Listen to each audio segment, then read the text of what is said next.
నమస్కారం. దాసరి రాము తెలగా బలిజా కాపు చేసి మన ఎలక్షన్ సందర్భంగా శ్రీకాకుళం జిల్లా వచ్చాం.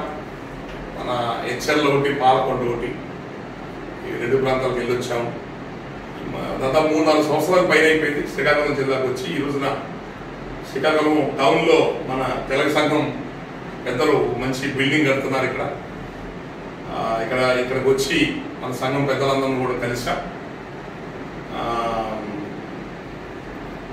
రేపు మళ్ళీ భవిష్యత్తులో మళ్ళీ 5 రాష్ట్రాల మీటింగ్, పెద్ద మీటింగ్స్ పెడదాం అనుకుంటున్నాం. అప్పుడు మళ్ళీ ఒకసారి పెద్ద మీ ప్రాంతాల నుంచి అందరూ కూడా ఇన్వైట్ చేస్తాం. రేపు రాబోయే ఎలక్షన్స్లో రాష్ట్రంలో అతిపెద్ద జాతిగా ఉన్నాం మన తెలగ కులస్తులు, కాపులు. దయచేసి అందరూ కూడా మీ ఓటు హక్కు వినియోగించుకోండి. డబ్బులు ప్రలోభాలకు లొంగబాకండి. అందరూ ఐకమత్యంగా ఉండండి. మంచి వ్యక్తులను, మంచి ప్రభుత్వాలు ఏర్పాటు చేసుకోవడానికి మనం రాజకీయ చైతన్యంతో ముందుకెళ్లాలని కోరుకుంటున్నాం. Thank you.